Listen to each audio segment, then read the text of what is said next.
E aí pessoal, tudo bem? Eu sou Renato Sapiro, advogado de formação, esportista nas horas vagas e pai da Olivia e do Mike, que são minha grande paixão.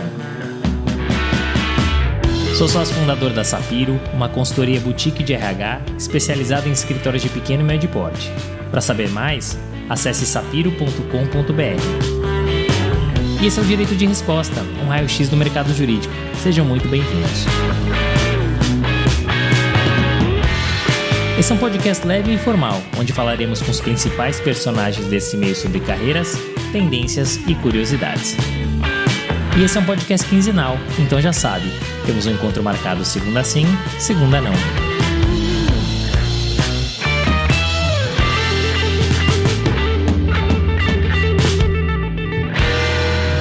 Senhoras e senhores, sejam muito bem-vindos a mais um episódio do podcast Direito de Resposta. Esse episódio, para quem gosta, quase que cabalístico, afinal, o episódio 111, 111. O próximo, só daqui a 111 episódios no 222.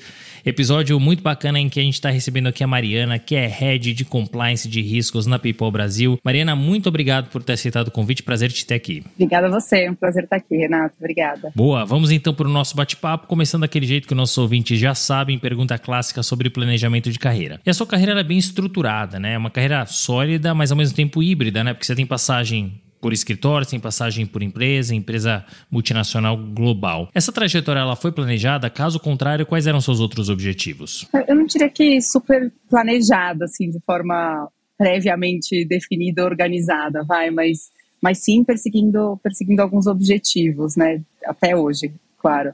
Acho que, de forma geral, eu sempre quis ser independente, reconhecida, ser bem-sucedida profissionalmente, ainda que esse conceito de sucesso talvez não fosse algo tão totalmente objetivo, claro, ou fixo. E acho que até hoje não é, né? Acho que vem se formando ao longo da minha trajetória e se ajustando de acordo com o meu momento de vida, pessoal, profissional, oportunidades e prioridades. Então, não diria que ele foi planejado, acho que no macro talvez sim, né?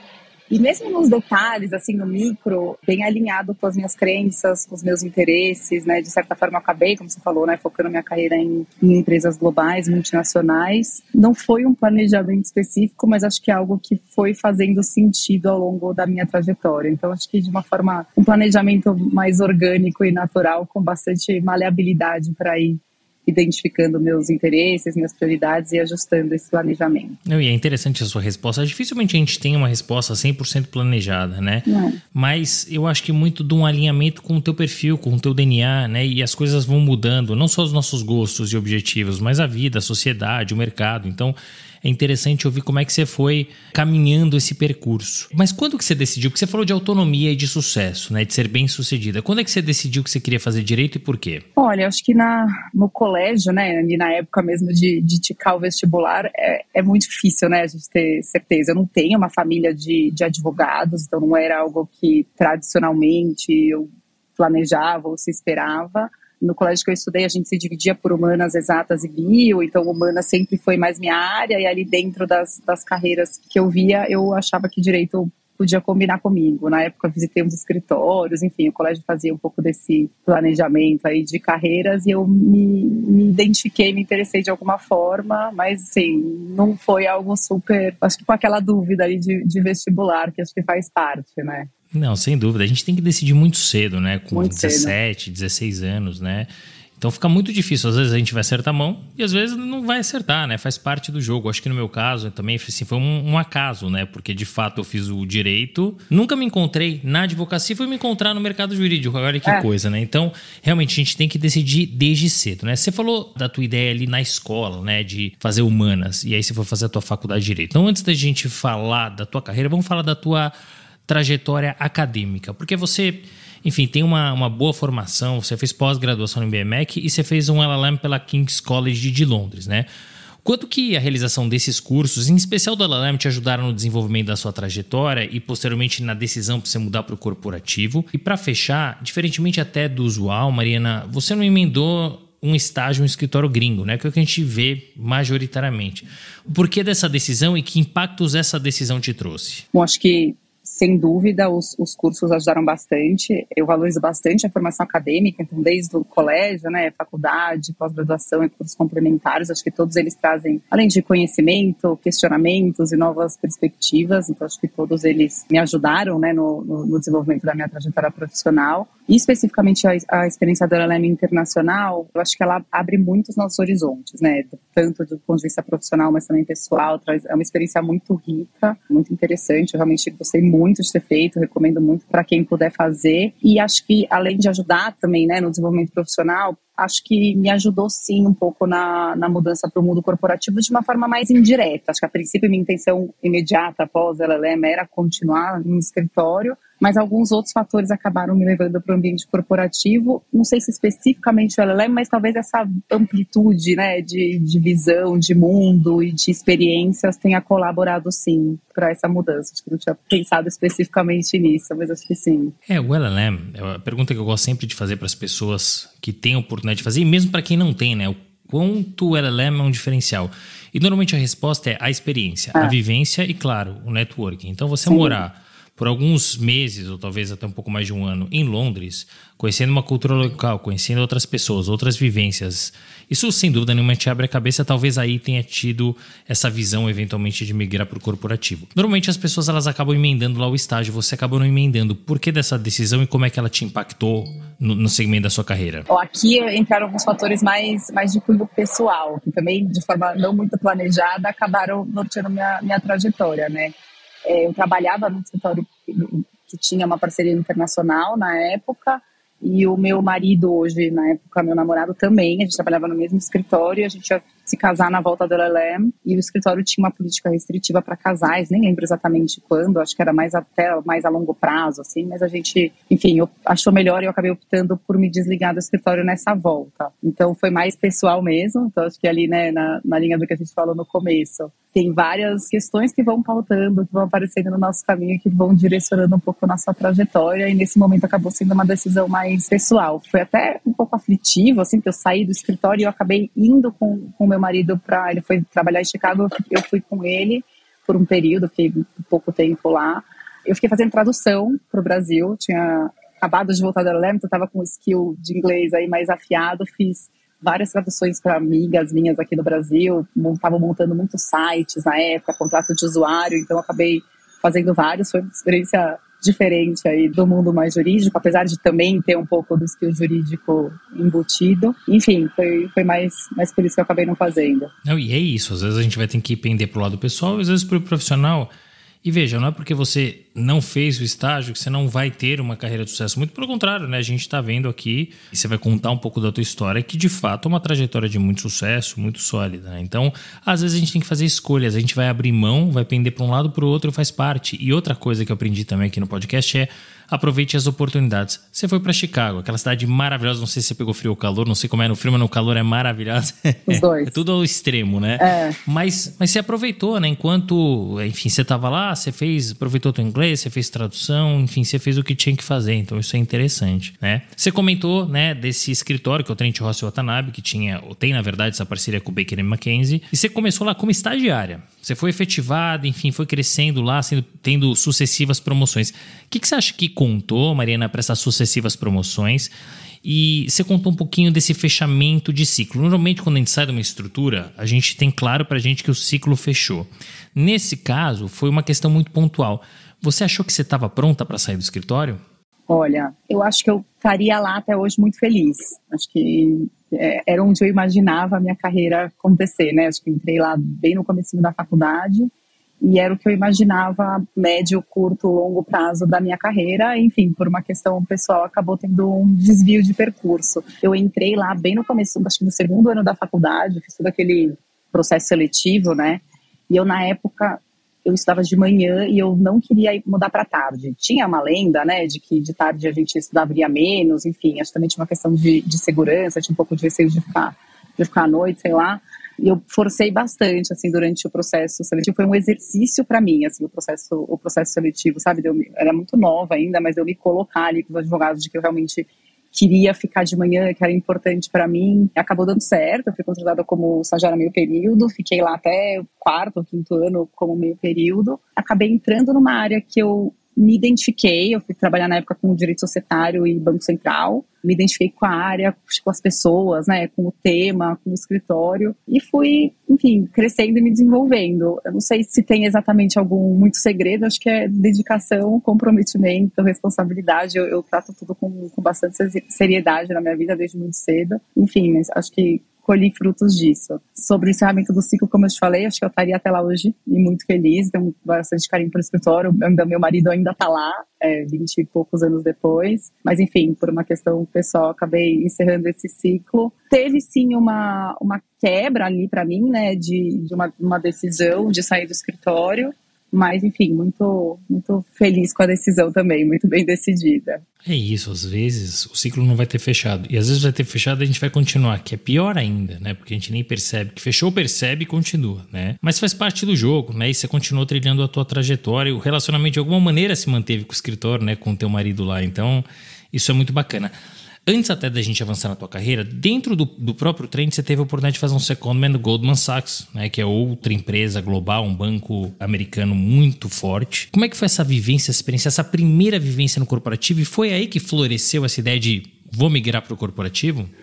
Acho que certamente influenciou bastante, né? Eu fiquei emprestada, né, num secondment lá por mais de um ano e acho que foi uma primeira uma porta aberta, né? Primeiro ver que existia um mundo lá fora. Acho que foi um pouco isso, né? Mostrar que existia outra opção além do escritório, que eu achava que seria meu planejamento de carreira curto, médio e longo prazo, como eu falei. Eu trabalhava lá com regulatório, um pouco de compliance também, mas mais com contratos derivativos, que nem eram exatamente a minha paixão, mas eu gostei muito de estar dentro do negócio, de ver como funciona de verdade, né? Acho que no escritório a gente acaba assessorando muitos tipos de empresa, mas a gente não vê muito do dia a dia, né? Interagir com outras áreas, com pessoas de outras formações, acho que tudo isso me interessou, assim, me atraiu bastante. Então, foi sim, acho que a experiência que me abriu a cabeça, pro mundo corporativo como uma opção, a carreira de escritório que para mim parecia o mais tradicional, assim, o caminho mais certeiro para mim. E você traz pontos super importantes, né? Porque quando você conversa com as pessoas que mudaram para o corporativo, acho que o grande ponto primeiro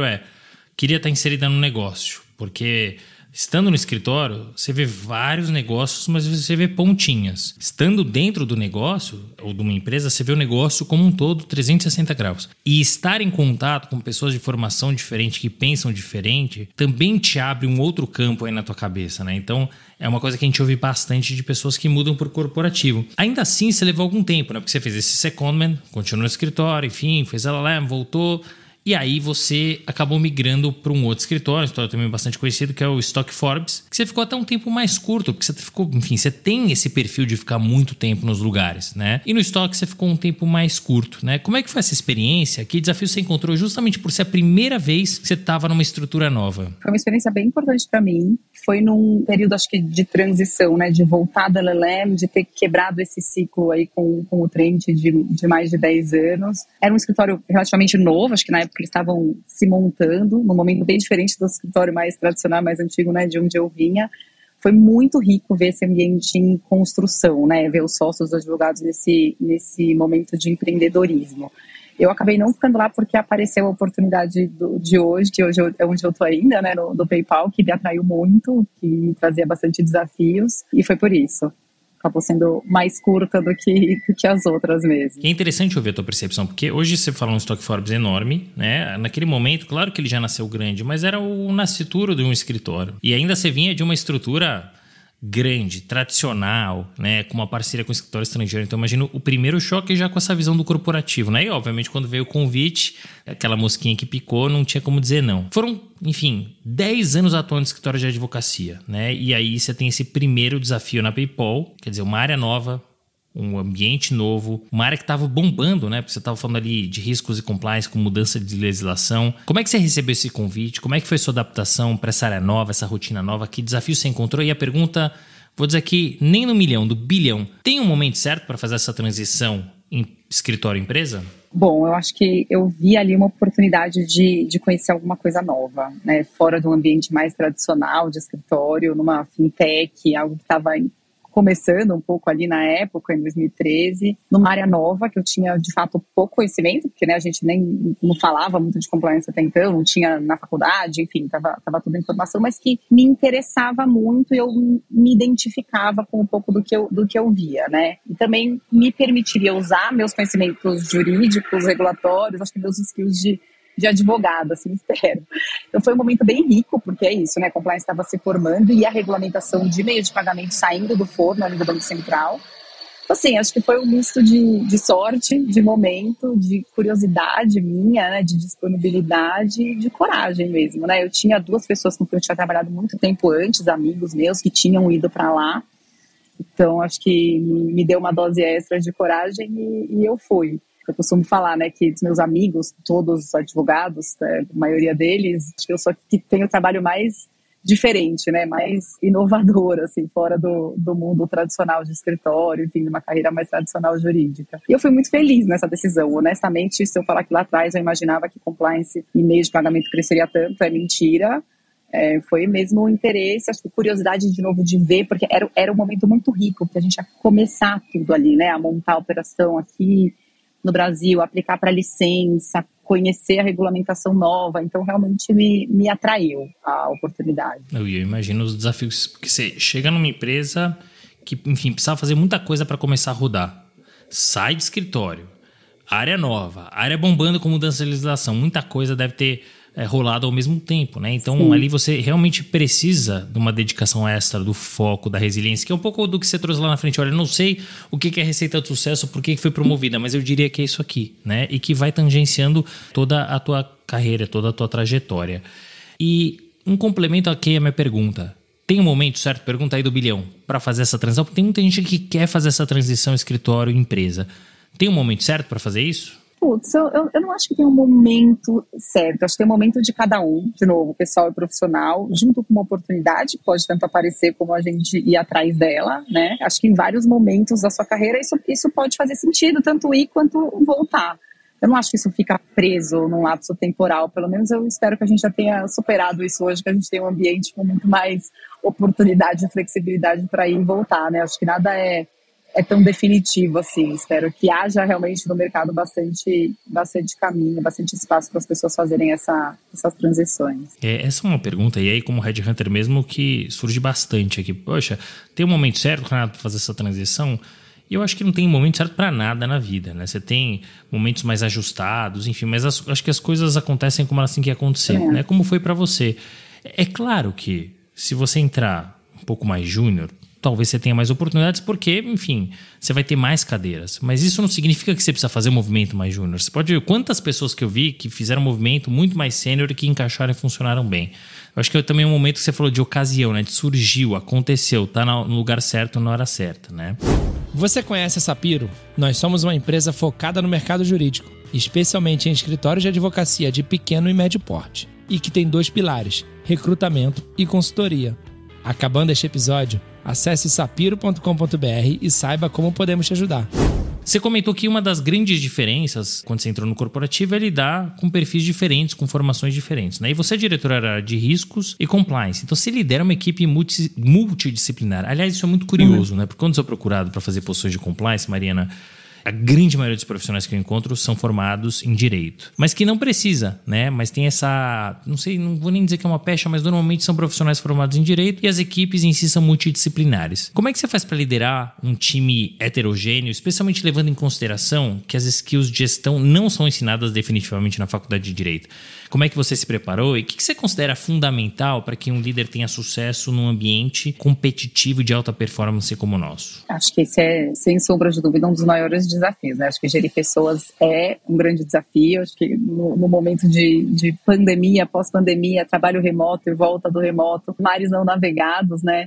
De fato, a gente não é ensinado, mas acho que a gente vem trazendo na bagagem de uma forma orgânica, assim, natural, o que eu vi que deu certo ou que não deu certo nas minhas experiências, e tentando aplicar isso no dia a dia. Acho que errando e acertando, mas trazendo um pouco da experiência, né? Tanto dos escritórios pelos quais eu passei, quanto de secondments, enfim, de outras experiências, projetos, etc., Eu fiz alguns programas de coaching e de mentoria aqui dentro da empresa, patrocinado, e alguns fora também, que eu acho que ajudaram, porque acho que tem um lado que é mais orgânico, como eu falei, né, do seu estilo, etc., que você vai aprendendo, mas tem outro lado que você precisa parar e pensar e planejar um pouco, afinal você está também ali lidando com pessoas e com a carreira delas e com a vida delas, e entre um monte de elementos. Então, acho que eu continuo aprendendo com o time, com os meus líderes também e com pessoas que passaram pela minha carreira, que foram deixando ali, né, algumas sementinhas em mim, enfim, de coisas que eu quero aplicar e de coisas que eu não quero aplicar e de coisas que eu consigo ou não consigo, também tem ali seu limite, né. Tem sim, acho que um desafio de serem pessoas de variadas formações, o que eu acho bem rico, né, como eu falei. Mas, de fato, acho que a minoria do meu time é de advogados, então acho que isso traz um elemento, um dificultômetro a mais, mas, enfim, eu vejo também de uma forma muito interessante. Eu acho que uma coisa que, como líder, né, gestor, a gente tem que ter em mente é que tem uma interdependência do time, né, do gestor, do líder com o time e vice-versa, e de todo o time ali. Então, acho que uma troca e confiança são realmente as coisas mais importantes, né? Ter muita empatia com o time, saber delegar, que eu acho que para mim tive alguns desafios nisso, né? Acho que eu fiquei bastante tempo sozinha aqui na empresa por um tempo, então depois de ter um time e saber delegar foi mais difícil do que eu imaginei, pedir ajuda e deixar ajudar, sair de cena e ficar disponível para o time para conseguir guiar e ajudar eles. Acho que é o que eu tento fazer no dia a dia, né? Acaba sendo um desafio no dia a dia com essas agendas tão tumultuadas, mas enfim, sigo tentando. Liderança e gestão é uma arte, né? Eu acho que você trouxe 2 pontos muito importantes. O primeiro ponto que eu acho que você traz é metodologia, né? Porque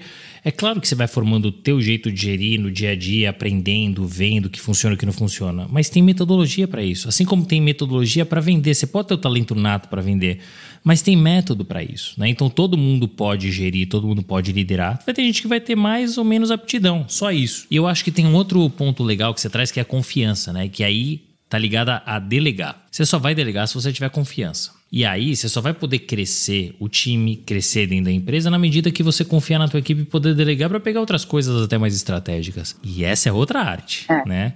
Por isso que eu gosto muito de linkar sempre liderança com confiança. Eu acho que no final, se você for colocar ali um igual, liderança é igual confiança. Eu acho que tem muito disso, né? Então você acha que você trouxe 2 pontos super importantes. Você tem uma carreira muito clara de sucesso, bem desenhadinha. Você acha que você teve que passar por mais obstáculos do que usual por ser mulher? E como é que você faz, ou como fazer, melhor colocando, para conciliar a maternidade a uma carreira tão demandante quanto a nossa? Olha, eu honestamente nunca me deparei com obstáculos por ser mulher na minha carreira. Ou eu costumo falar que se eu me deparei, eu não percebi que eles estiveram ali, não foram obstáculos para mim. Assim, eu tive sorte, sim, de estar em empresas que valorizam, né, a diversidade, a inclusão e que respeitam bastante e valorizam mesmo a mulher, onde isso realmente não é uma questão. E muito provavelmente por isso que eu acabei escolhendo essas empresas, né? Então eu realmente não posso dizer, assim, já ouvi relatos, né, de situações de outras pessoas, mas eu não vivi isso, realmente não vi próximo de mim. Acho que o desafio que a gente tem, né, como mulher, que superar como mulher é realmente o segundo ponto que você falou, que é conciliar a maternidade com trabalho, família, vida pessoal. Acho que tem muito desafio, acho que ele vai mudando conforme, né, os filhos vão crescendo e a carreira também vai se desenvolvendo. Não sei se tem uma receita também, acho que eu vivo buscando esse equilíbrio, uma hora pesa mais para um lado, mais para o outro. Acho que é buscar se organizar realmente para otimizar o tempo. Eu tento estar o máximo que eu posso com os meus filhos, porque realmente passa muito rápido. Meus filhos têm 8 e 6 anos.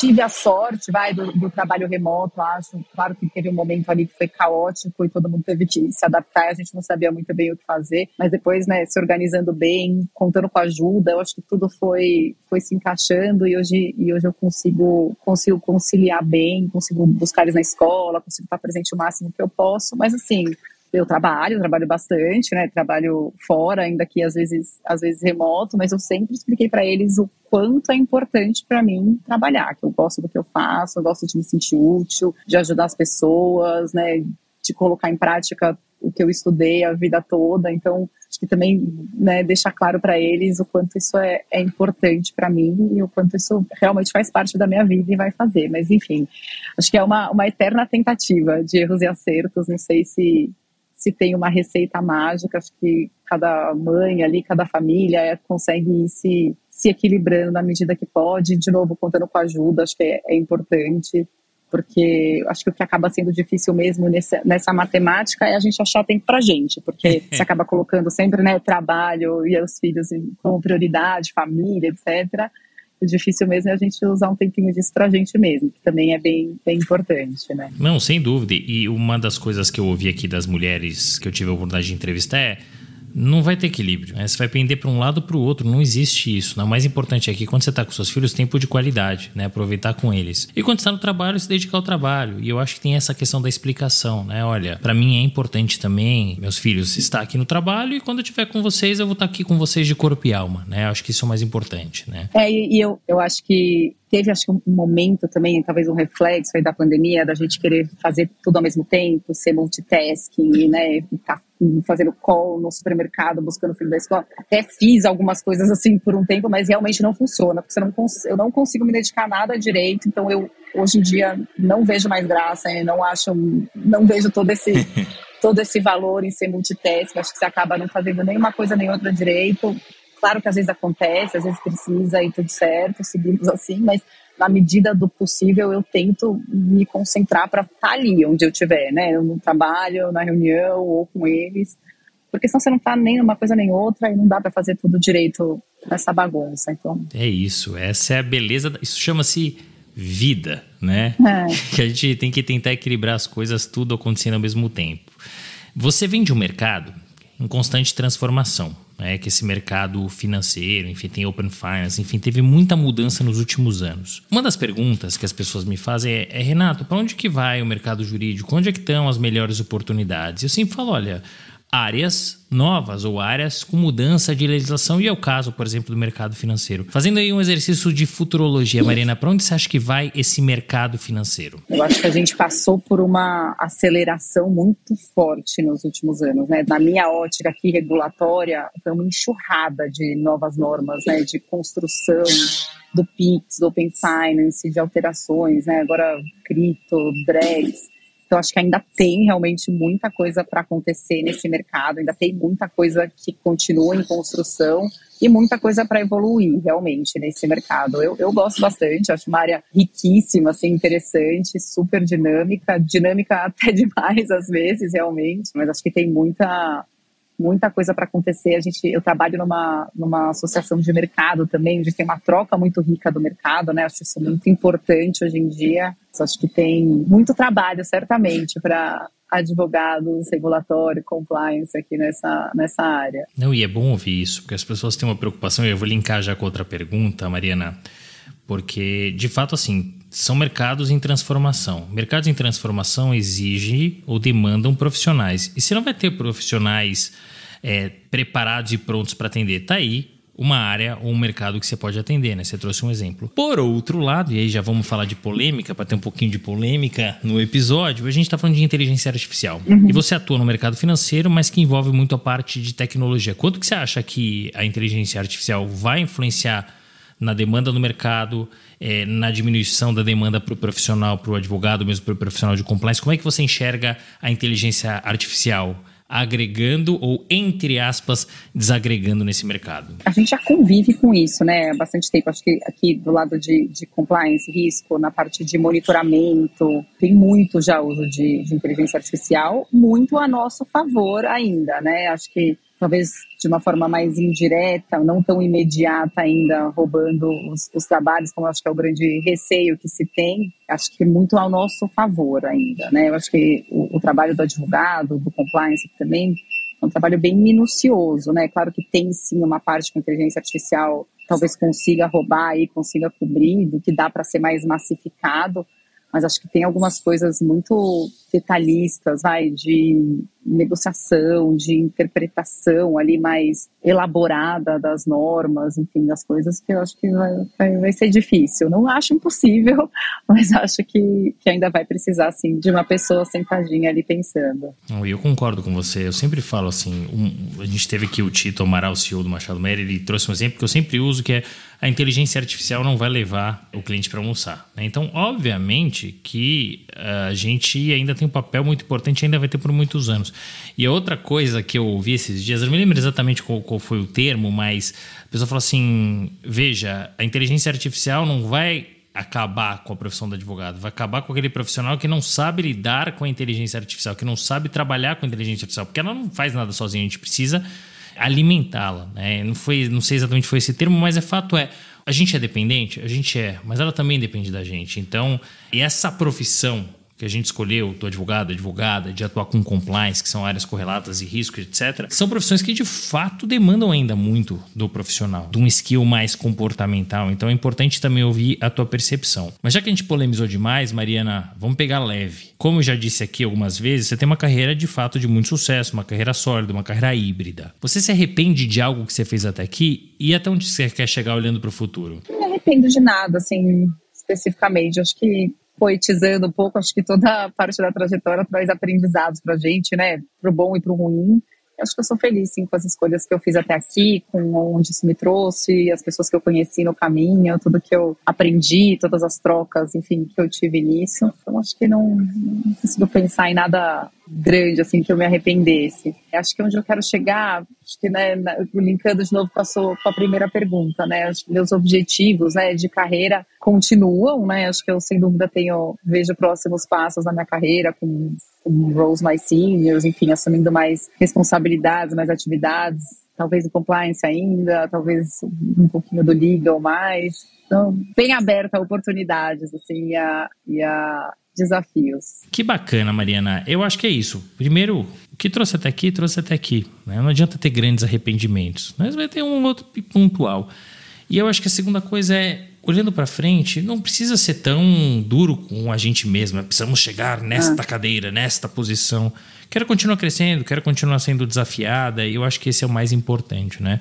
A gente falou muito até aqui da Mariana na PJ. Quem é Mariana na PF? O que você gosta de fazer? Bom, na PF eu sou também bem ativa. Não consigo ficar parada, vivo inventando 1000 programas, me desdobrando para fazer 1000 coisas, estar com todo mundo, meu marido e meus filhos que o digam.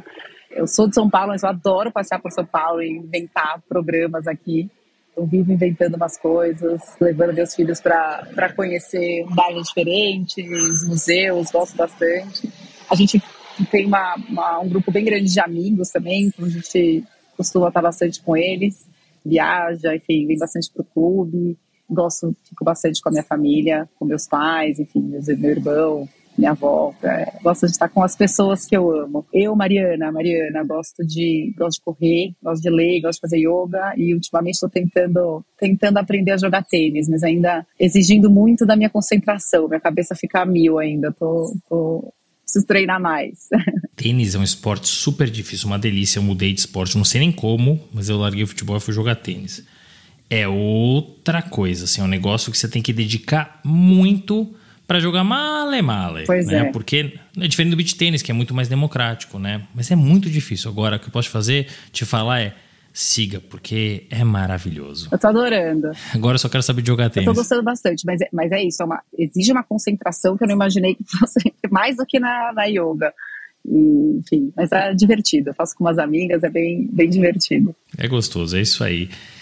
Estamos chegando perto do final do nosso episódio. Quem foi para você a grande referência na tua história, na tua trajetória? Quem que você queria trazer aqui nesse episódio e fazer uma menção? Acho que meu pai, muito, muito provavelmente meu pai, que não é advogado, mas acho que, né, quando eu penso assim na minha trajetória, na minha carreira, nos meus objetivos, né, no que eu sempre almejei, acho que provavelmente foi muito inspirado nele, não de uma forma muito pensada, mas acho que, né, ali muito, muito orgânico. E meu pai sempre trabalhou em empresa multinacional, então talvez isso tenha tido uma sementinha ali em mim para ter esse olhar para a empresa global. Acho que ele, que sempre me incentivou bastante, continua incentivando aí, graças a Deus. Muito legal. Essa pergunta nem estava no roteiro, não gosto de colocar, eu gosto de pegar a pessoa de surpresa. Para fechar, você já trouxe história, você já trouxe conselhos, sobrou algum para trazer para os nossos ouvintes? Acho que ficar atento às oportunidades que a vida dá pra gente, né? E aberto a conhecer coisas novas, experimentar, na medida que esteja alinhado com seus objetivos, né? mas sempre se dedicar muito ao que faz e buscar tanto dar quanto extrair o melhor de todas essas oportunidades que a vida coloca aí pra gente. É isso aí, fechamos com chave de ouro. Eu pessoalmente gosto muito desse conselho, porque eu acho que diz muito e reúne muitos conselhos em um só, se aglutina coisas muito importantes em uma única coisa. Então, muito bacana, fechamos com chave de ouro, com esse cenário, para quem tá vendo em vídeo, maravilhoso, com sol, árvores ao fundo. Foi muito bacana te receber aqui nesse episódio cabalístico. Obrigado por ter contado um pouco da sua história, da tua trajetória, por ter inspirado aí os nossos ouvintes. Foi um grande prazer, Mariana. Muito obrigado. Obrigada a você. Adorei participar. Fim de papo. Se você gostou, recomenda para seus amigos. Se não, fala comigo que eu quero te ouvir. Até a próxima.